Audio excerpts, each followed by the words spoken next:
ನಮಸ್ಕಾರ ಮಕರ ರಾಶಿಯವರೇ, ಇಂದು ನಿಮಗೊಂದು ದೈವಿಕ ರಹಸ್ಯವನ್ನು ಹೇಳಬೇಕು.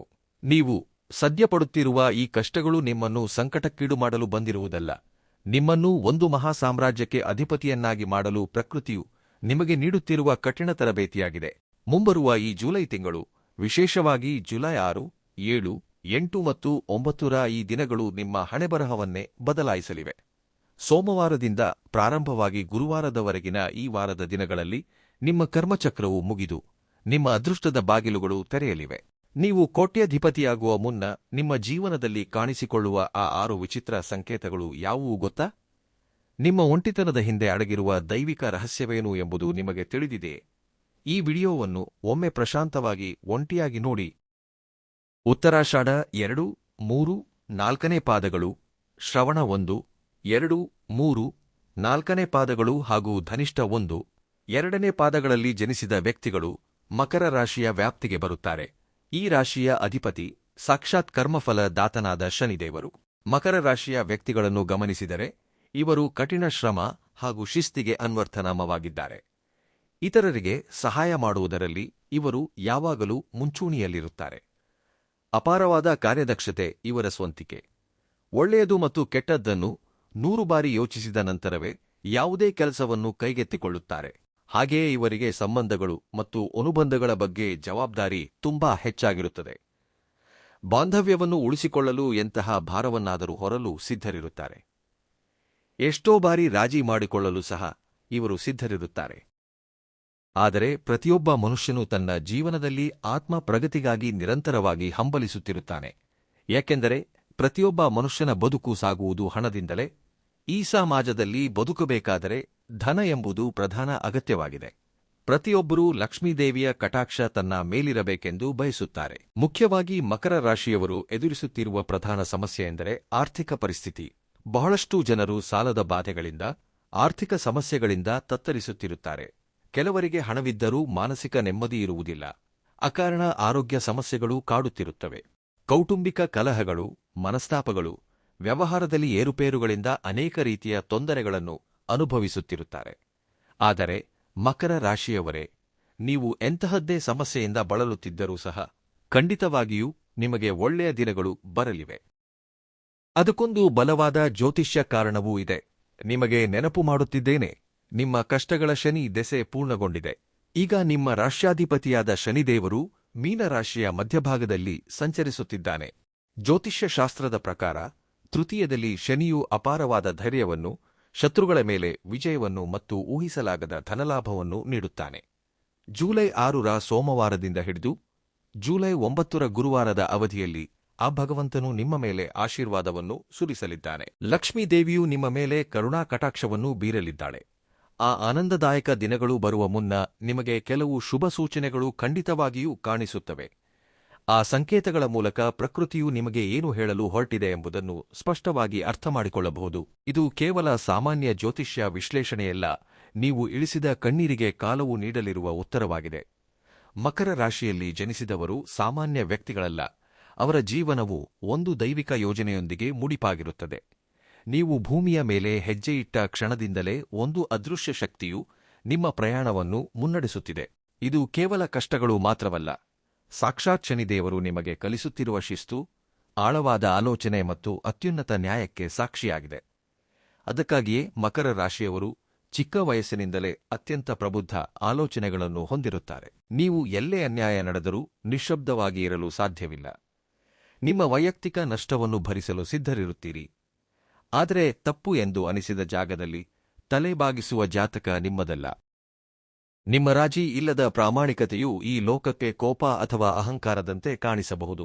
ಏಕೆಂದರೆ ಈ ಪ್ರಪಂಚವು ಶುದ್ಧವಾದ ಪ್ರಾಮಾಣಿಕತೆಯನ್ನು ಸಹಿಸಿಕೊಳ್ಳಲಾರದು. ಇದರ ಪರಿಣಾಮವಾಗಿ ನೀವು ಜೀವನದಲ್ಲಿ ಅನೇಕ ಸಾಮಾಜಿಕ ಮತ್ತು ವೈಯಕ್ತಿಕ ಸಮಸ್ಯೆಗಳನ್ನು ಎದುರಿಸಬೇಕಾಗಿ ಬಂತು. ಒಂದು ಕೆಲಸವನ್ನು ಮಾಡುವ ಮುನ್ನ ನೀವು 100 ಕೋನಗಳಲ್ಲಿ ವಿಶ್ಲೇಷಿಸುತ್ತೀರಿ. ಹೊರಗಿನವರಿಗೆ ನಿಮ್ಮ ಈ ಪದ್ಧತಿಯು ಭಯ ಅಥವಾ ವಿಳಂಬದಂತೆ ಕಾಣಿಸಬಹುದು. ಆದರೆ ವಾಸ್ತವವಾಗಿ ಅದು ನಿಮ್ಮ ಸಹಜ ಸಿದ್ಧವಾದ ಬುದ್ಧಿವಂತಿಕೆ ಮತ್ತು ವಿವೇಚನೆಗೆ ನಿದರ್ಶನವಾಗಿದೆ. ನಿಮ್ಮ ಜೀವನದಲ್ಲಿ ಎಷ್ಟೇ ಕತ್ತಲೆಯ ದಿನಗಳು ಎದುರಾದರೂ, ಆರ್ಥಿಕವಾಗಿ ಅಥವಾ ಮಾನಸಿಕವಾಗಿ ನೀವು ಸಂಪೂರ್ಣವಾಗಿ ನಾಶವಾಗಿ ಹೋಗಿದ್ದೀರಿ ಎಂದು ಅನಿಸಿದರೂ, ನಿಮ್ಮ ಅಂತರಾತ್ಮದಲ್ಲಿ ಒಂದು ಚಿಕ್ಕ ಆಸೆ ಎಂದಿಗೂ ಜೀವಂತವಾಗಿಯೇ ಇರುತ್ತದೆ. ಇದು ಮುಕ್ತಾಯವಲ್ಲ, ಮುಂದೆ ಒಳ್ಳೆಯದು ನಡೆಯಲಿದೆ ಎಂದು ಅದು ನಿಮ್ಮನ್ನು ನಿರಂತರವಾಗಿ ಎಚ್ಚರಿಸುತ್ತಲೇ ಇರುತ್ತದೆ. ಆದರೆ ಗಮನಿಸಿ, ಈಗ ಬರಲಿರುವ ಮಹಾ ಸಾಮ್ರಾಜ್ಯವನ್ನು ಆಳಲು ಅಗತ್ಯವಿರುವ ದೃಢತೆ ಮತ್ತು ಧೈರ್ಯವನ್ನು ನಿಮ್ಮಲ್ಲಿ ತುಂಬಲು ಪ್ರಕೃತಿಯು ನಡೆಸಿದ ಪ್ರಯತ್ನವೇ ಆ ಸುದೀರ್ಘ ಹೋರಾಟ. ಶನಿದೇವರು ಮೀನರಾಶಿಯಲ್ಲಿ ಸಂಚರಿಸುತ್ತಿರುವ ಈ ಜೂಲೈ 2026ರ ಮಾಸದಲ್ಲಿ, ಅದರಲ್ಲೂ ಜೂಲೈ ವಾರದ ಈ ಆರಂಭದ ದಿನಗಳು ನಿಮ್ಮ ಜೀವನದಲ್ಲಿ ಒಂದು ಐತಿಹಾಸಿಕ ತಿರುವು ಆಗಲಿವೆ. ಕೆಲವು ವರ್ಷಗಳಿಂದ ನೀವು ಅನುಭವಿಸಿದ ನಿರಾಶೆಗಳು, ಅವಮಾನಗಳು ಮತ್ತು ವಿಳಂಬಗಳು ಯಾವುದೂ ಕಾಕತಾಳೀಯವಲ್ಲ. ಇವು ನೀವು ಕಳೆದ ಜನ್ಮದಲ್ಲಿ ಮಾಡಿದ ಕರ್ಮಗಳ ಶುದ್ಧೀಕರಣ ಪ್ರಕ್ರಿಯೆಯಾಗಿದೆ. ಈಗ ಇದು ಕ್ಲೈಮ್ಯಾಕ್ಸ್ ತಲುಪಿದೆ. ಈ ಜೂಲೈನಿಂದ ನಿಮ್ಮ ಜೀವನದಲ್ಲಿ ಒಂದು ಕರ್ಮಚಕ್ರವು ಮುಗಿದು ಮತ್ತೊಂದು ಶುಭಚಕ್ರವು ಪ್ರಾರಂಭವಾಗಲಿದೆ. ಈ ತಿಂಗಳ ವಿಶೇಷತೆಯೇನೆಂದರೆ, ಇದುವರೆಗೆ ನಿಮ್ಮ ಬೆಳವಣಿಗೆಯನ್ನು ತಡೆದಿದ್ದ ಪ್ರತಿಯೊಂದು ಪ್ರತಿಕೂಲ ಗ್ರಹಗಳ ಪ್ರಭಾವವು ಕ್ರಮೇಣವಾಗಿ ದೂರವಾಗುತ್ತದೆ. ಶುಭ ಗ್ರಹಗಳ ಪ್ರಭಾವವು ಹಠಾತ್ತಾಗಿ ಅಲ್ಲದೆ ಅತ್ಯಂತ ನಿಶ್ಶಬ್ದವಾಗಿ ನಿಮ್ಮ ಜೀವನದೊಳಗೆ ಪ್ರವೇಶಿಸುತ್ತದೆ. ಒಂದು ಅದ್ಭುತವಾದ ಬದಲಾವಣೆ ಆರಂಭವಾಗಿದೆ. ಇಷ್ಟು ದಿನ ನಿಮ್ಮ ಪ್ರತಿಭೆಗೆ ತಕ್ಕ ಗುರುತಿಸುವಿಕೆ ಸಿಗಲಿಲ್ಲ. ನೀವು ಪಟ್ಟ ಕಷ್ಟಕ್ಕೆ ಫಲಿತಾಂಶ ದೊರೆಯಲಿಲ್ಲ. ಅದಕ್ಕೆ ಕಾರಣ ಕೇವಲ ಸಮಯ ನಿಮ್ಮ ಕಡೆ ಇಲ್ಲದಿರುವುದೇ ಆಗಿತ್ತು. ಆದರೆ ಜೂಲೈ 6ರ ಹೊಸ ವಾರದಿಂದ ಪರಿಸ್ಥಿತಿ ಸಂಪೂರ್ಣವಾಗಿ ಭಿನ್ನವಾಗಿರುತ್ತದೆ. ನೀವು ಮಾಡುವ ಅತಿ ಚಿಕ್ಕ ಪ್ರಯತ್ನವೂ ಭಾರೀ ಯಶಸ್ಸಿಗೆ ದಾರಿ ಮಾಡಿಕೊಡುತ್ತದೆ. ಹಿಂದೆ ನೀವು ಬಿತ್ತಿದ ಶ್ರಮ ಎಂಬ ಬೀಜಗಳು ಈಗ ಮೊಳಕೆಯೊಡೆದು ಫಲಿತಾಂಶಗಳನ್ನು ನೀಡಲು ಪ್ರಾರಂಭಿಸುತ್ತಿವೆ. ಇದು ನಿಧಾನವಾಗಿ ಆದರೆ ಅತ್ಯಂತ ಬಲವಾಗಿ ನಡೆಯುವ ವಿಧಿಯ ಬದಲಾವಣೆ. ಮಕರ ರಾಶಿಯವರ ಜೀವನದಲ್ಲಿ ಈ ಜುಲೈ ಎಂಬುದು ಕೇವಲ ಕ್ಯಾಲೆಂಡರ್ನಲ್ಲಿ ಬದಲಾಗುವ ಒಂದು ತಿಂಗಳಲ್ಲ. ಅದು ನಿಮ್ಮ ಕರ್ಮಚಕ್ರದಲ್ಲಿ ಒಂದು ಯುಗ ಮುಗಿದು ಮತ್ತೊಂದು ಸುವರ್ಣ ಅಧ್ಯಾಯ ಪ್ರಾರಂಭವಾಗುವ ಸಮಯ. ಗಮನಿಸಿ, ಮಾಡಿದ ಪ್ರತಿ ಪ್ರಯತ್ನದಲ್ಲೂ ಯಶಸ್ಸು ನಿಮ್ಮ ಬಾಗಿಲು ತಟ್ಟುವ ಕ್ಷಣದಲ್ಲಿ ಯಾವುದೋ ಒಂದು ಅಜ್ಞಾತ ಅಡೆತಡೆ ಬಂದು ಎಲ್ಲವೂ ತಲೆಕೆಳಗಾದಂತೆ ಅನಿಸಿರಬಹುದು. ಕೈಗೆ ಸಿಕ್ಕಂತೆಯೇ ಸಿಕ್ಕ ಅವಕಾಶ ಕೈಜಾರಿ ಹೋದಂತೆ ಅನಿಸಿರಬಹುದು. ಆ ವೇದನೆ ವರ್ಣನಾತೀತ. ಆದರೆ ಈಗ ಜೂಲೈ 6, 7, 8, 9ರ ದಿನಗಳಲ್ಲಿ ಬರುವ ಈ ಬದಲಾವಣೆಯು ಯಾವುದೇ ದೊಡ್ಡ ಶಬ್ದದೊಂದಿಗಾಗಲಿ ಅಥವಾ ಗಡಿಬಿಡಿಯೊಂದಿಗಾಗಲಿ ಬರುತ್ತಿಲ್ಲ. ಇದು ನಿಮ್ಮ ಅಂತರಾತ್ಮದಲ್ಲಿ ಒಂದು ನಿಶ್ಶಬ್ದ ಕ್ರಾಂತಿಯಂತೆ ಬರುತ್ತದೆ. ನಿಮ್ಮಲ್ಲಿರುವ ಅಕಾರಣ ಭಯವು ಮಾಯವಾಗಲಿದೆ. ನಾನು ಈ ಸಮಸ್ಯೆಯನ್ನು ದಾಟಬಲ್ಲೆನೆ ಎಂಬ ಸಂದೇಹ ಹೋಗಿ, ನಾನು ಏನನ್ನಾದರೂ ಸಾಧಿಸಬಲ್ಲೆ ಎಂಬ ಅಚಲವಾದ ಧೈರ್ಯ ನಿಮ್ಮಲ್ಲಿ ಪ್ರವೇಶಿಸುತ್ತದೆ. ಇದೇ ನೀವು ಮಹಾ ಸಾಮ್ರಾಜ್ಯವನ್ನು ನಿರ್ಮಿಸಿಕೊಳ್ಳಲಿದ್ದೀರಿ ಎಂದು ಹೇಳುವ ಮೊದಲ ಸಂಕೇತವಾಗಿದೆ. ಈ ಸಮಯದಲ್ಲಿಯೇ ನಿಮ್ಮ ಸುತ್ತಲಿರುವ ಅನಗತ್ಯ ವ್ಯಕ್ತಿಗಳು, ನಿಮ್ಮನ್ನು ಕೇವಲ ಬಳಸಿಕೊಳ್ಳಲು ಪರಿಚಯವಾದವರು ನಿಮ್ಮ ಜೀವನದಿಂದ ದೂರವಾಗಲು ಪ್ರಾರಂಭಿಸುತ್ತಾರೆ. ಅವರ ನಿಜ ಸ್ವರೂಪಗಳು ಬಯಲಾಗುವುದು ಆರಂಭದಲ್ಲಿ ನಿಮಗೆ ನೋವು ಉಂಟುಮಾಡಬಹುದು. ಆದರೆ ಅದು ನಿಮ್ಮ ಪ್ರಯಾಣದಲ್ಲಿ ಅಡ್ಡವಾಗಿದ್ದ ಮುಳ್ಳುಗಳನ್ನು ಪ್ರಕೃತಿಯೇ ಸ್ವಯಂ ಆಗಿ ಮುರಿದು ಹಾಕುತ್ತಿದೆ ಎಂದು ನೆನಪಿನಲ್ಲಿಟ್ಟುಕೊಳ್ಳಿ. ಶನಿದೇವರು ಈಗ ನಿಮಗೆ ಸರಿಯಾದ ವ್ಯಕ್ತಿಗಳನ್ನು, ನಿಮ್ಮ ಬೆಳವಣಿಗೆಗೆ ನೆರವಾಗುವ ಸಹಚರರನ್ನು ಪರಿಚಯಿಸುವ ಮಹತ್ತರ ಸಮಯವನ್ನು ಹತ್ತಿರ ತಂದಿದ್ದಾನೆ. ಮಕರ ರಾಶಿಯವರು ನಿರಂತರವಾಗಿ ತಮ್ಮನ್ನು ತಾವು ಕೇಳಿಕೊಳ್ಳುವ ಅತ್ಯಂತ ನೋವಿನ ಪ್ರಶ್ನೆಯೊಂದು ಇರುತ್ತದೆ. ನಾನು ಯಾರಿಗೂ ಯಾವುದೇ ಕೀಡು ಮಾಡಲಿಲ್ಲ, ಎಲ್ಲರಿಗೂ ಒಳ್ಳೆಯದನ್ನೇ ಮಾಡಿದೆ, ಎಲ್ಲರ ಒಳಿತನ್ನೇ ಬಯಸಿದೆ. ಆದರೂ ನನಗೇಕೆ ಈ ಸಾಲಗಳು, ಈ ಕಣ್ಣೀರು ಮತ್ತು ಈ ಒಂಟಿತನ ಎಂದು ನೀವು ಕುಗ್ಗಿ ಹೋಗುತ್ತಿರುತ್ತೀರಿ. ಇದಕ್ಕೆ ಉತ್ತರ ನಿಮ್ಮ ಪ್ರಸ್ತುತ ಜನ್ಮದಲ್ಲಿಲ್ಲ, ನಿಮ್ಮ ಕಳೆದ ಜನ್ಮಗಳ ಕರ್ಮದಲ್ಲಿ ಅಡಗಿದೆ. ಜ್ಯೋತಿಷ್ಯ ಶಾಸ್ತ್ರದ ಆಳವಾದ ಸಂಶೋಧನೆಗಳ ಪ್ರಕಾರ ಮಕರ ರಾಶಿಯಲ್ಲಿ ಜನಿಸಿದವರು ಕಳೆದ ಜನ್ಮದಲ್ಲಿ ದೊಡ್ಡ ಸಾಮಾಜಿಕ ಜವಾಬ್ದಾರಿಯನ್ನು ಹೊತ್ತವರು. ಧರ್ಮಕ್ಕಾಗಿ, 10 ಜನರ ಒಳಿತಿಗಾಗಿ ತಮ್ಮ ಸ್ವಾರ್ಥವನ್ನು ಮತ್ತು ಸುಖಗಳನ್ನು ತ್ಯಾಗ ಮಾಡಿದ ಪುಣ್ಯಾತ್ಮರು ನೀವು. ಅದಕ್ಕಾಗಿಯೇ ಈ ಜನ್ಮದಲ್ಲಿ ನೀವು ಮೊದಲು ಕಠಿಣವಾದ ತ್ಯಾಗವನ್ನು ಮಾಡಿ ಆ ನಂತರವೇ ಅದ್ಭುತವಾದ ಫಲಿತಾಂಶವನ್ನು ಪಡೆಯುವ ಮಾರ್ಗದಲ್ಲಿ ನಡೆಯುತ್ತಿದ್ದೀರಿ. ನೀವು ಪಟ್ಟ ಪ್ರತಿ ಕಷ್ಟವೂ ನಿಮ್ಮ ಆತ್ಮವನ್ನು ಒಂದು ವಜ್ರದಂತೆ ಮರುರೂಪಿಸಿದೆ. ನಿಮ್ಮನ್ನು ಅಹಂಕಾರ ರಹಿತರನ್ನಾಗಿ ಮಾಡಿ ಎದುರಿಗಿರುವವರ ಕಣ್ಣೀರನ್ನು ನೋಡಿ ಕರಗುವ ಶ್ರೇಷ್ಠ ಮನಸ್ಸನ್ನು ಸಹ ನಿಮಗೆ ನೀಡಿದೆ. ಈಗ ಆ ಕರ್ಮಗಳ ಭಾರವು ಕರಗಿ ಹೋಗಿ ಕರ್ಮಫಲವನ್ನು ಅನುಭವಿಸುವ ಘಳಿಗೆಗಳು ಬಂದಿವೆ. ಈ ಜೂಲೈನಿಂದ ನೀವು ಪಡೆಯುವ ಯಶಸ್ಸು ಯಾವುದೋ ಅದೃಷ್ಟದಿಂದ ಬರುವಂಥದ್ದಲ್ಲ. ಅದು ನಿಮ್ಮ ಕಷ್ಟಕ್ಕೆ ದೇವರು ನೀಡುತ್ತಿರುವ ಪ್ರತಿಫಲ. ನೀವು ಕಣ್ಣೀರಿಟ್ಟ ಪ್ರತಿ ನಿದ್ದೆಯಿಲ್ಲದ ರಾತ್ರಿಯೂ ನಿಮ್ಮ ಭವಿಷ್ಯದ ಕೋಟೆಗೆ ಒಂದು ಬಲವಾದ ಅಡಿಗಲ್ಲಿದ್ದಂತೆ. ಶನಿದೇವರು ಎಷ್ಟು ಕಠಿಣವಾಗಿ ಪರೀಕ್ಷಿಸುತ್ತಾನೋ ಆ ಪರೀಕ್ಷೆಯಲ್ಲಿ ಗೆದ್ದವರಿಗೆ ಅಷ್ಟೇ ದೊಡ್ಡದಾಗಿ ಸಾಮ್ರಾಜ್ಯಗಳನ್ನು ಹಸ್ತಾಂತರಿಸುತ್ತಾನೆ. ಮಕರ ರಾಶಿಯವರು ಎದುರಿಸುವ ಸಮಸ್ಯೆಗಳು ಇತರ ರಾಶಿಯವರಿಗಿಂತಲೂ ಹಲವು ಪಟ್ಟು ಹೆಚ್ಚಾಗಿರುತ್ತವೆ. ಹಾಗೆಯೇ ಅವು ಭಾರವಾಗಿ ಏಕಿರುತ್ತವೆ ಗೊತ್ತಾ? ಏಕೆಂದರೆ ನೀವು ಕೇವಲ ಹುಟ್ಟಿದೆವು, ನಿದ್ದೆ ಮಾಡಿದೆವು ಎಂದು ಸಾಮಾನ್ಯವಾಗಿ ಬದುಕಲು ಹುಟ್ಟಿದವರಲ್ಲ. ನೀವು ಒಂದು ವ್ಯವಸ್ಥೆಯಲ್ಲಿ ಬದಲಾವಣೆ ತರಲು, ಸಮಾಜಕ್ಕೆ ಒಂದು ಮಾರ್ಗದರ್ಶಿಯಾಗಿ ನಿಲ್ಲಲು ಜನ್ಮ ತಾಳಿದವರು. ನಿಮ್ಮ ಬಾಲ್ಯದಿಂದಲೇ ಗಮನಿಸಿ, ಜೊತೆಗಿರುವ ಮಕ್ಕಳು ಆನಂದವಾಗಿ ಆಟವಾಡುತ್ತಿದ್ದರೆ ನಿಮ್ಮ ಒಳಗಡೆ ಮಾತ್ರ ಕುಟುಂಬದ ಬಗ್ಗೆ, ಜವಾಬ್ದಾರಿಗಳ ಬಗ್ಗೆ ಒಂದು ರೀತಿಯ ಭಾರವಾದ ಆಲೋಚನೆ ನಿರಂತರವಾಗಿ ಸುತ್ತುತ್ತಲೇ ಇರುತ್ತಿತ್ತು. ವಯಸ್ಸಿಗೆ ಮೀರಿದ ಭಾರವನ್ನು ನೀವು ಹೆಗಲ ಮೇಲೆ ಹಾಕಿಕೊಂಡಿದ್ದೀರಿ. ಆರ್ಥಿಕ ಒತ್ತಡಗಳು, ನಂಬಿದವರು ಮಾಡಿದ ವಂಚನೆಗಳು ನಿಮ್ಮನ್ನು ಎಷ್ಟೋ ಬಾರಿ ಕೆಳಗೆ ಎಳೆಯಲು ಪ್ರಯತ್ನಿಸಿದವು. ಆದರೆ ಚಿನ್ನವು ಬೆಂಕಿಯಲ್ಲಿ ಬೆಂದರೆ ತಾನೇ ಆಭರಣವಾಗುವುದು. ನಿಮ್ಮ ಕಷ್ಟಗಳು ಸಹ ನಿಮ್ಮನ್ನು ಹಾಗೆ ರೂಪಿಸುವುದಕ್ಕಾಗಿಯೇ ಬಂದಿವೆ. ಮಕರ ರಾಶಿಯವರನ್ನು ಗಮನಿಸಿ. ನೀವು ಕಷ್ಟಗಳೆಂಬ ಬೆಂಕಿಯಲ್ಲಿ ಬೆಂದರೆ ತಾನೇ ಒಬ್ಬ ದೊಡ್ಡ ಯೋಗಿಯಾಗಿಯೋ, ಇಲ್ಲವೇ ಒಬ್ಬ ಮಹಾಧನವಂತನಾಗಿಯೋ, ಅದಕ್ಕಿಂತ ಮಿಗಿಲಾಗಿ ಒಬ್ಬ ಸಂಪೂರ್ಣ ಮನುಷ್ಯನಾಗಿಯೋ ಬದಲಾಗುವುದು. ಶನಿದೇವರು ನಿಮಗೆ ಈಗ ಅದ್ಭುತವಾದ ಅವಕಾಶಗಳನ್ನು ತೋರಿಸಲಿದ್ದಾನೆ. ಒಂದು ಸಣ್ಣ ಸೂಚನೆ, ಒಂದು ಸಣ್ಣ ಮಾತು ನಿಮ್ಮ ಜೀವನವನ್ನು ಸಂಪೂರ್ಣವಾಗಿ ಬದಲಾಯಿಸುವ ಅತಿದೊಡ್ಡ ನಿರ್ಧಾರಕ್ಕೆ ದಾರಿ ಮಾಡಿಕೊಡಲಿದೆ. ನೀವು ಕೇವಲ ನಿಮಗಾಗಿ ಮಾತ್ರ ಹಣ ಗಳಿಸುವ ಮಟ್ಟದಿಂದ ನೂರಾರು ಜನರಿಗೆ ಉದ್ಯೋಗ ನೀಡುವ ಮಟ್ಟಕ್ಕೆ, ಇತರರಿಗೆ ದಾರಿ ತೋರಿಸುವ ಒಬ್ಬ ಶ್ರೇಷ್ಠ ನಾಯಕನಾಗಿ ಬೆಳೆಯುತ್ತೀರಿ. ಮಕರ ರಾಶಿಯವರ ಅಸಲಿ ವಿಶೇಷತೆಯೇ ಇದು. ನೀವು ಬೆಳೆಯುವಾಗ ನಿಮ್ಮನ್ನು ನಂಬಿದವರನ್ನು ಸಹ ಉನ್ನತ ಸ್ಥಾನಕ್ಕೆ ಕರೆದೊಯ್ಯುತ್ತೀರಿ. ಮಕರ ರಾಶಿಯವರು ಎದುರಿಸುವ ಕಷ್ಟಗಳು ಕೇವಲ ಅವರ ಒಳಗಿನಿಂದ ಒಂದು ವಜ್ರವನ್ನು ಹೊರತೆಗೆಯಲು ಮಾತ್ರ ಬರುತ್ತವೆ. ದೇವರು ನಿಮ್ಮನ್ನು ನಿರಂತರವಾಗಿ ಪರೀಕ್ಷಿಸುತ್ತಿರುತ್ತಾನೆ. ಎಲ್ಲಿಯವರೆಗೆ ತಡೆದುಕೊಳ್ಳುತ್ತಾರೆ, ಎಲ್ಲಿಯವರೆಗೆ ನಿಲ್ಲುತ್ತಾರೆ, ಎಂತಹ ಕಠಿಣ ಪರಿಸ್ಥಿತಿಯಲ್ಲಾದರೂ ತಮ್ಮ ಪ್ರಾಮಾಣಿಕತೆಯನ್ನು ಬಿಡದೇ ಇರುತ್ತಾರಾ ಎಂದು ನೋಡುತ್ತಿರುತ್ತಾನೆ. ಈ ಸುದೀರ್ಘವಾದ ಕಷ್ಟಗಳಿಂದಾಗಿ ಮಕರ ರಾಶಿಯವರು ಸಂಪೂರ್ಣವಾಗಿ ಬದಲಾಗಿ ಹೋಗುತ್ತಾರೆ. ಹಿಂದೆ ಸಣ್ಣ ಪುಟ್ಟ ವಿಷಯಗಳಿಗೆ ಕುಸಿದು ಹೋಗುತ್ತಿದ್ದ ನೀವು ಈಗ ಬೆಟ್ಟದಂತಹ ಸಮಸ್ಯೆ ಎದುರಾದರೂ ಅಲುಗಾಡದ ಕಿರುನಗೆಯೊಂದಿಗೆ ಎದುರಿಸುತ್ತಿದ್ದೀರಿ. ಈ ಪ್ರಕ್ರಿಯೆಯಲ್ಲಿ ನೀವು ಜೀವನವನ್ನು ಅತ್ಯಂತ ಆಳವಾಗಿ ಅರ್ಥಮಾಡಿಕೊಳ್ಳುತ್ತಿದ್ದೀರಿ. ಇತರರ ನೋವನ್ನು ನೋಡಿದಾಗ ಅದು ನಿಮ್ಮ ಸ್ವಂತ ನೋವಿನಂತೆ ಅನಿಸುತ್ತಿರುತ್ತದೆ. ಅದಕ್ಕಾಗಿಯೇ ನೀವು ಕೇವಲ ನಿಮಗಾಗಿ ಅಲ್ಲದೆ ಸಮಾಜಕ್ಕಾಗಿ ಯೋಚಿಸುವ ಶ್ರೇಷ್ಠ ಮಟ್ಟಕ್ಕೆ ಬೆಳೆಯುತ್ತಿದ್ದೀರಿ. ಮಕರ ರಾಶಿಯವರು ಒಂದು ಪ್ರಾಥಮಿಕ ಸತ್ಯವನ್ನು ನೆನಪಿನಲ್ಲಿಡಬೇಕು. ನೀವು ಎದುರಿಸಿದ ಪ್ರತಿ ಕಷ್ಟ, ಇಳಿಸಿದ ಪ್ರತಿ ಕಣ್ಣೀರಿನ ಹನಿ ಭವಿಷ್ಯದಲ್ಲಿ ನೀವು ಪಡೆಯಲಿರುವ ಅಪಾರ ಯಶಸ್ಸಿಗೆ ನೀವು ಪಾವತಿಸುತ್ತಿರುವ ಬೆಲೆಯಾಗಿದೆ. ಯಾವುದೇ ದೊಡ್ಡ ಯಶಸ್ಸು ಉಚಿತವಾಗಿ ಬರುವುದಿಲ್ಲವಲ್ಲ. ಆ ಯಶಸ್ಸಿಗೆ ತಕ್ಕ ಮೌಲ್ಯವನ್ನು ಪಾವತಿಸಿದಾಗಲೇ ಪ್ರಕೃತಿಯು ತನ್ನ ಸಾಮ್ರಾಜ್ಯವನ್ನು ನಿಮಗೆ ಒಪ್ಪಿಸುತ್ತದೆ. ನೀವು ಆ ಮೌಲ್ಯವನ್ನು ಈಗಾಗಲೇ ಬಡ್ಡಿಯ ಸಮೇತ ಪಾವತಿಸಿಬಿಟ್ಟಿದ್ದೀರಿ. ಇನ್ನು ನೀವು ಫಲಗಳನ್ನು ಅನುಭವಿಸುವ ದಿನ ಹತ್ತಿರ ಬಂದಿದೆ. ಈ ಜುಲೈನಿಂದ ಮಕರ ರಾಶಿಯವರ ಜಾತಕ ಚಕ್ರದಲ್ಲಿ ಗ್ರಹಗಳ ಸ್ಥಿತಿಗತಿಗಳು ಊಹಿಸಲಾಗದ ರೀತಿಯಲ್ಲಿ ಬದಲಾಗಲಿವೆ. ಮುಖ್ಯವಾಗಿ ನಿಮ್ಮ ರಾಷ್ಟ್ರಾಧಿಪತಿಯಾದ ಶನೀಶ್ವರನು ತನ್ನ ಕರ್ಮಫಲಗಳನ್ನು ನೀಡುವ ಕ್ರಮದಲ್ಲಿ ಅತ್ಯಂತ ಅನುಕೂಲಕರವಾದ ಬದಲಾವಣೆಗಳನ್ನು ಪ್ರಾರಂಭಿಸಿದ್ದಾನೆ. ಇದರ ಜೊತೆಗೆ ಗುರುವಿನ ದೃಷ್ಟಿ ನಿಮ್ಮ ಧನಸ್ಥಾನ ಮತ್ತು ಭಾಗ್ಯಸ್ಥಾನದ ಮೇಲೆ ಬೀಳುತ್ತಿರುವುದರಿಂದ ನಿಮ್ಮ ಆರ್ಥಿಕ ಇಬ್ಬಂದಿಗಳು ಮಂಜಿನಂತೆ ಕರಗಿ ಹೋಗುತ್ತಿವೆ. ಈ ಗ್ರಹಗಳ ಬದಲಾವಣೆಯಿಂದಾಗಿ ನಿಮ್ಮ ಜೀವನದಲ್ಲಿ ಕೆಲವು ಸ್ಪಷ್ಟ ಸಂಕೇತಗಳು ಕಾಣಿಸುತ್ತಿವೆ. ಮೊದಲನೆಯದು, ನಿಮ್ಮ ಮನಸ್ಸಿನಲ್ಲಿರುವ ಅಶಾಂತಿ ಕಡಿಮೆಯಾಗಿ ಒಂದು ರೀತಿಯ ದೈವಿಕ ಪ್ರಶಾಂತತೆ ನಿಮ್ಮನ್ನು ಆವರಿಸುತ್ತದೆ. ಎರಡನೆಯದು, ನಿಮಗೆ ತಿಳಿಯದಂತೆಯೇ ಆಧ್ಯಾತ್ಮಿಕ ಚಿಂತನೆ ಹೆಚ್ಚಾಗುತ್ತದೆ. ದೇವಸ್ಥಾನಕ್ಕೆ ಹೋದಾಗ ಅಥವಾ ಪ್ರಾರ್ಥನೆ ಮಾಡುತ್ತಿರುವಾಗ ನಿಮ್ಮಲ್ಲಿ ಒಂದು ತಿಳಿಯದ ಶಕ್ತಿ ಪ್ರವೇಶಿಸಿದಂತೆ ಅನಿಸುತ್ತಿರುತ್ತದೆ. ಮೂರನೆಯದು, ನಿಮ್ಮ ಸ್ವಪ್ನಗಳಲ್ಲಿ ಅಂದರೆ ಕನಸಿನಲ್ಲಿ ದೈವಿಕ ಸ್ವರೂಪಗಳು ಅಥವಾ ಪವಿತ್ರವಾದ ನದಿಗಳು ಕಾಣಿಸಿಕೊಳ್ಳಲು ಪ್ರಾರಂಭಿಸುತ್ತವೆ. ಇವೆಲ್ಲವೂ ನಿಮ್ಮ ಕರ್ಮಗಳು ದೂರವಾಗಿ ಅದೃಷ್ಟ ನಿಮ್ಮ ಬಾಗಿಲು ತಟ್ಟುತ್ತಿದೆ ಎಂದು ಹೇಳುವ ಬಲವಾದ ಸಂಕೇತಗಳಾಗಿವೆ. ಶನಿದೇವರು ನಿಮಗೆ ಈಗ ಸ್ಥಿರತೆಯನ್ನು ಪ್ರಸಾದಿಸಲಿದ್ದಾನೆ. ಅಂದರೆ ನೀವು ಗಳಿಸುವ ಹಣ ಇನ್ಮುಂದೆ ವ್ಯರ್ಥವಾಗದೆ ಉಳಿಯುತ್ತದೆ. ಸಮಾಜದಲ್ಲಿ ನಿಮ್ಮ ಗೌರವ ದುಪ್ಪಟ್ಟಾಗುತ್ತದೆ.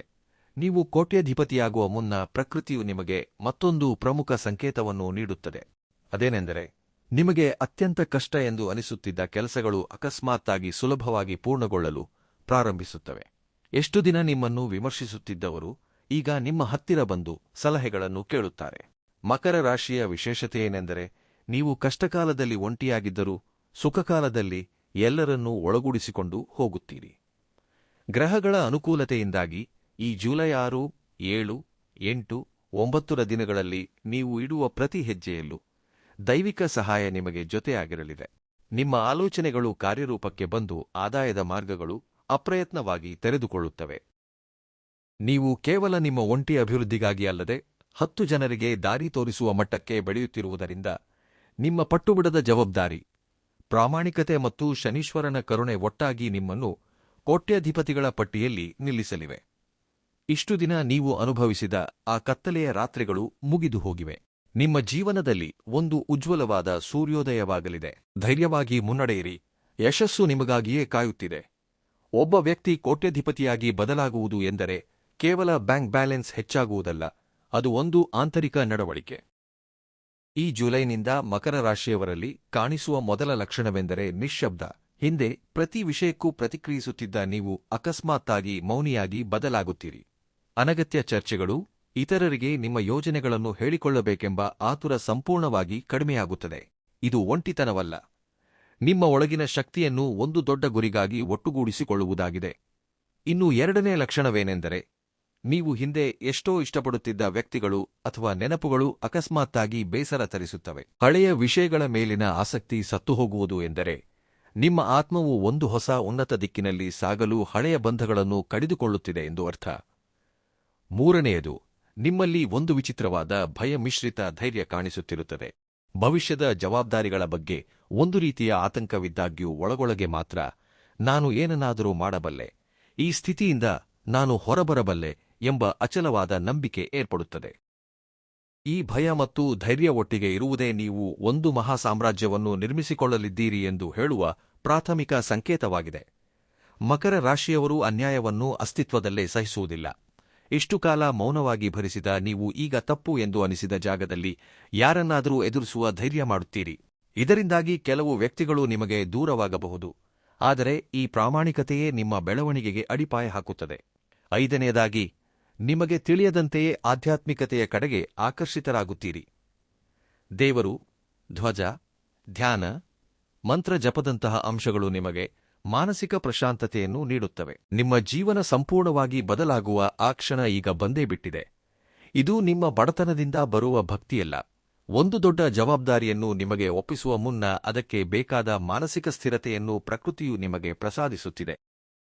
ಇನ್ನು ಆರನೇ ಲಕ್ಷಣ, ಸ್ವಂತವಾಗಿ ನಿರ್ಧಾರಗಳನ್ನು ತೆಗೆದುಕೊಳ್ಳುವುದು. ಇನ್ಮುಂದೆ ನೀವು ಯಾರ ಸಲಹೆಗಾಗಲಿ ಅಥವಾ ಪ್ರೋತ್ಸಾಹಕ್ಕಾಗಲಿ ಕಾಯುವುದಿಲ್ಲ. ನಿಮ್ಮ ನಿರ್ಧಾರ ತಪ್ಪಾಗಲಿ ಸರಿಯಾಗಲಿ ಅದರ ಜವಾಬ್ದಾರಿ ನಿಮ್ಮದೇ ಎಂಬ ಸ್ಪಷ್ಟತೆ ನಿಮ್ಮಲ್ಲಿ ಬರುತ್ತದೆ. ನಿಮ್ಮ ಆತ್ಮವಿಶ್ವಾಸೇ ನೀವು ಕೋಟ್ಯಧಿಪತಿಗಳ ಪಟ್ಟಿಗೆ ಸೇರಲು ಇಟ್ಟ ಮೊದಲ ಹೆಜ್ಜೆಯಾಗಿದೆ. ಈ ಜುಲೈನಿಂದ ಮಕರ ರಾಶಿಯವರು ಒಂದು ಹಂತದಲ್ಲಿ ಸಂಪೂರ್ಣವಾಗಿ ಒಂಟಿಯಾಗಿದ್ದ ಹಾಗೆ ಭಾವಿಸುತ್ತಾರೆ. ಸುತ್ತಲೂ ಮನುಷ್ಯರಿದ್ದರೂ ಸಹ ನಿಮ್ಮನ್ನು ಯಾರೂ ಅರ್ಥಮಾಡಿಕೊಳ್ಳುತ್ತಿಲ್ಲ ಎಂಬ ನೋವು ಕಾಡಬಹುದು. ಆದರೆ ಇದು ಅತ್ಯಂತ ಶಕ್ತಿಶಾಲಿ ದೈವಿಕ ಸಂಕೇತವಾಗಿದೆ. ಯಾರಾದರೂ ಒಬ್ಬ ವ್ಯಕ್ತಿಯನ್ನು ಪ್ರಕೃತಿಯು ಉನ್ನತ ಮಟ್ಟಕ್ಕೆ ಕೊಂಡೊಯ್ಯುವ ಮುನ್ನ ಅವರನ್ನು ಸ್ವಲ್ಪ ಕಾಲ ಒಂಟಿಯಾಗಿ ಮಾಡುತ್ತದೆ. ಈ ಸಮಯದಲ್ಲಿಯೇ ನೀವು ನಿಮ್ಮ ದೌರ್ಬಲ್ಯಗಳನ್ನು ಜಯಿಸಿ ನಿಮ್ಮ ಅಸಲಿ ಬಲಗಳನ್ನು ನೆನಪಿಸಿಕೊಳ್ಳುತ್ತೀರಿ.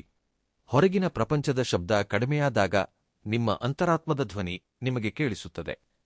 ಆ ಧ್ವನಿಯೇ ಭವಿಷ್ಯದಲ್ಲಿ ನೀವು ಯಾವ ವ್ಯವಹಾರ ಮಾಡಬೇಕು, ಯಾವ ನಿರ್ಧಾರ ತೆಗೆದುಕೊಳ್ಳಬೇಕು ಎಂಬ ವಿಷಯದಲ್ಲಿ ನಿಮಗೆ ಸರಿಯಾದ ದಾರಿಯನ್ನು ತೋರಿಸುತ್ತದೆ. ಬಹಳಷ್ಟು ಜನರು ಒಂಟಿತನವನ್ನು ಭರಿಸಲಾರದೆ ತಪ್ಪು ವ್ಯಕ್ತಿಗಳೊಂದಿಗೆ ಸ್ನೇಹ ಮಾಡಿ ಕಷ್ಟಗಳನ್ನು ತಂದುಕೊಳ್ಳುತ್ತಾರೆ. ಆದರೆ ಮಕರ ರಾಶಿಯವರು ನೆನಪಿನಲ್ಲಿಡಬೇಕು, ಈ ಒಂಟಿತನ ಒಂದು ಶಿಕ್ಷೆಯಲ್ಲ, ಇದು ನಿಮ್ಮನ್ನು ಒಬ್ಬ ಶ್ರೇಷ್ಠ ನಾಯಕನನ್ನಾಗಿ ಬದಲಾಯಿಸಲು ಪ್ರಕೃತಿ ನೀಡುತ್ತಿರುವ ಕಠಿಣ ತರಬೇತಿಯಾಗಿದೆ. ಈ ಮೌನ ಹೋರಾಟ ಮುಗಿದ ನಂತರ ನಿಮ್ಮ ಜೀವನವು ಒಂದು ಅದ್ಭುತವಾದ ಹೊಸ ಅಧ್ಯಾಯದೊಳಗೆ ಹೆಜ್ಜೆ ಇಡಲಿದೆ.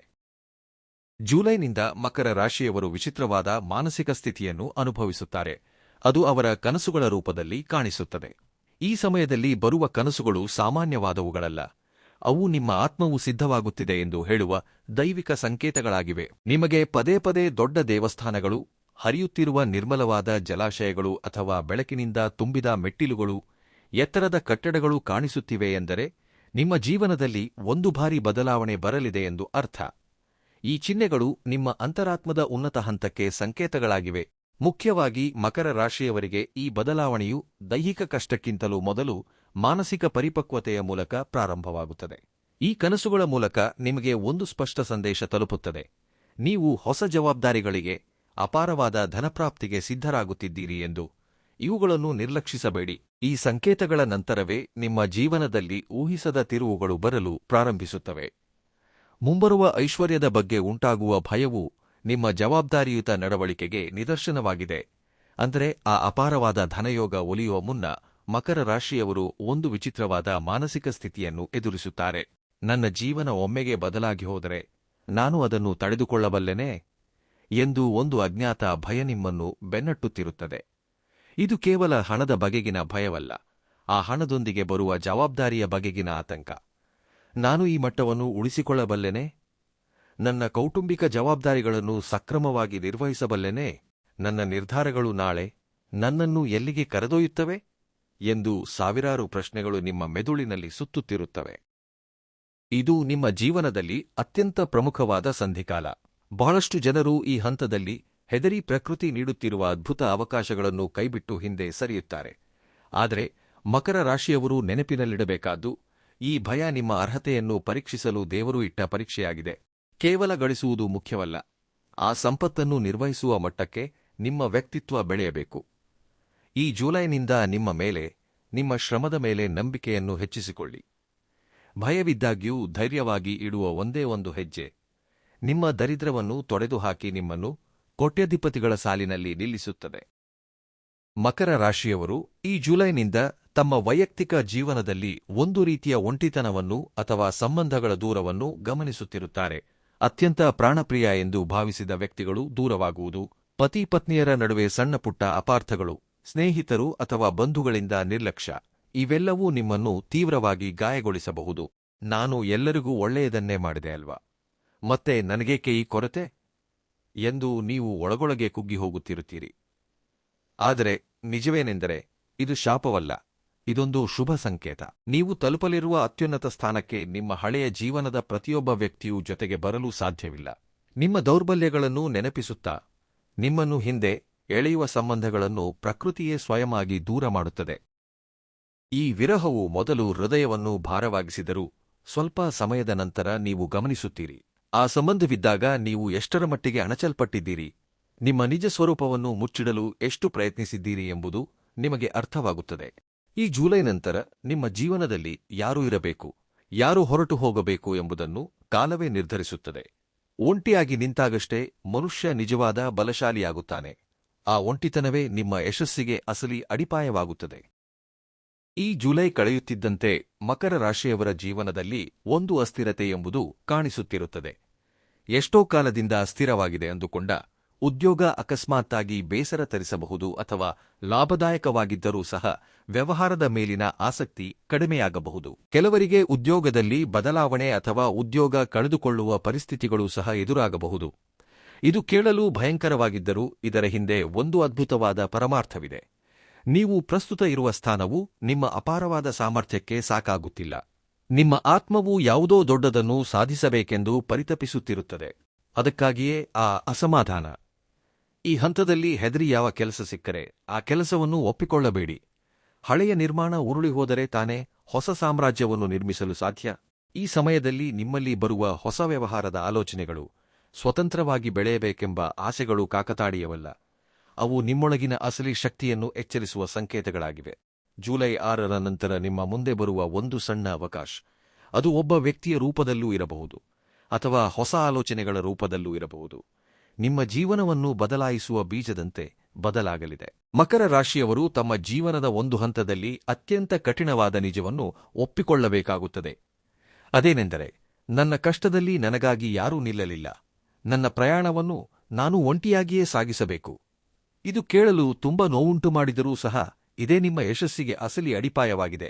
ಚಿಕ್ಕ ವಯಸ್ಸಿನಿಂದ ನಿಮಗೂ ಸಹ ಪೋಷಕರು, ಸ್ನೇಹಿತರು ಅಥವಾ ಬಂಧುಗಳ ಬೆಂಬಲ ಇರುತ್ತದೆ ಎಂದು ಆಸೆ ಇರಬಹುದು. ಆದರೆ ಕಾಲಕ್ರಮೇಣ ಆ ಆಸೆಗಳೆಲ್ಲವೂ ಒಂದೊಂದಾಗಿ ಕರಗಿ ಹೋಗಿರುತ್ತವೆ. ಈ ಒಂಟಿತನ ನಿಮ್ಮನ್ನು ಮೊದಲು ಹೆದರಿಸಿದರೂ ಕ್ರಮೇಣ ಅದೇ ನಿಮ್ಮನ್ನು ಒಂದು ತಿರಸ್ಕರಿಸಲಾಗದ ಶಕ್ತಿಯನ್ನಾಗಿ ಬದಲಾಯಿಸುತ್ತದೆ. ಯಾರದ್ದೋ ಸಹಾಯದ ಮೇಲೆ ಬೆಳೆದವನು ಆ ಸಹಾಯ ನಿಂತು ಹೋದರೆ ಕುಸಿದು ಬೀಳುತ್ತಾನೆ. ಆದರೆ ತನ್ನ ಸ್ವಂತ ಬುದ್ಧಿಬಲದಿಂದ, ಧೈರ್ಯದಿಂದ ನಿಂತ ಮಕರ ರಾಶಿಯ ವ್ಯಕ್ತಿಯನ್ನು ಯಾವುದೇ ಶಕ್ತಿಯೂ ತಡೆಯಲು ಸಾಧ್ಯವಿಲ್ಲ. ಜುಲೈ 6ರ ಸೋಮವಾರದಿಂದ ನೀವು ಸ್ವಯಂ ಕೃಷಿಯಿಂದಲೇ ಅದ್ಭುತಗಳನ್ನು ಮಾಡಲಿದ್ದೀರಿ. ಯಾರ ಮೇಲೂ ಅವಲಂಬಿತರಾಗದೆ ನೀವು ತೆಗೆದುಕೊಳ್ಳುವ ಆ ಸ್ವತಂತ್ರ ನಿರ್ಧಾರಗಳು ನಿಮ್ಮನ್ನು ಒಂದು ಅತ್ಯುನ್ನತ ಮಟ್ಟಕ್ಕೆ, ಒಬ್ಬ ನಾಯಕನನ್ನಾಗಿ ನಿಲ್ಲಿಸುತ್ತವೆ. ನಿಮ್ಮ ಶ್ರಮದ ಮೇಲೆ ನಿಮಗೆ ನಂಬಿಕೆ ಉಂಟಾದ ದಿನದಂದು ನೀವು ಕೋಟ್ಯಾಧಿಪತಿಯಾಗುವುದನ್ನು ಪ್ರಪಂಚದಲ್ಲಿ ಯಾವುದೂ ತಡೆಯಲಾರದು. ಮಕರ ರಾಶಿಯವರಿಗೆ ಶತ್ರುಗಳು ಹೊರಗೆ ಎಲ್ಲೋ ಇರುವುದಿಲ್ಲ. ನಿಮ್ಮ ಸುತ್ತಲೂ ಮಿತ್ರರ ರೂಪದಲ್ಲಿ, ಬಂಧುಗಳ ವೇಷದಲ್ಲಿ ಇರುತ್ತಾರೆ.